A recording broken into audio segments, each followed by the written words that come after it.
pong sasabak na ako sa blind audition. Kahit po medyo kinakabahan, gagalingan ko po and I'll make my family proud po.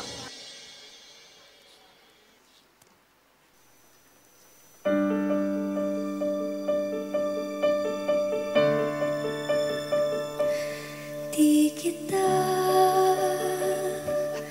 malimutan sa mga gabing nagdaan. Ikaw ang pangarap, nais kong makamtan. Sa buhay ko ay ikaw ang kahulugan. Come on, more than that. Aasa ko, babalik ang ligaya, aking mithi. Ikaw pa rin ang hanap ng pusong ligaw. Ikaw ang patutuhan at pupuntahan. Pagkipit mo ang hanap ng pusong ligaw.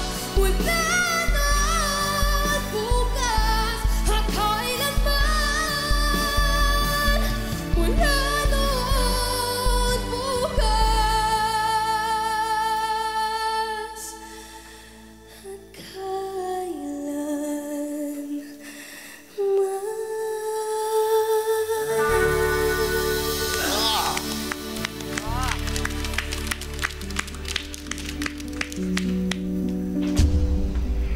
There we go. Hello. Oh, man! Okay. Ano pangalan mo? Gianna po. Like the story, you started the story strong. Tama. But as the song progressed, I wish you made different choices on how you wanted to do it. The instrument is there. It just needs time lang. Pag pinanood mo na to sa TV, nakaganyan ako nagsimula ang kumanta. Kasi yung boses mo felt like a warm hug. Thank you. So inabangan ko kung paano mo siya i-build. Kasi alam ko na may mga parts tong lalaki. So paano mo ngayon i-connect? So yun lang yung hinanap ko kanina. Kasi ang ganda mo na siyang nilatag. Tapos nung biglang lumaki yung song, hindi mo lang na-figure out kung paano ko siya i-connect. You have a very strong voice. Yes. Ang kailangan, as you'll see, as you progress as a singer, as you get older as a woman, your voice is going to learn to be more controlled, and you'll be able to use it as a weapon, in a good way, and you're going to move people.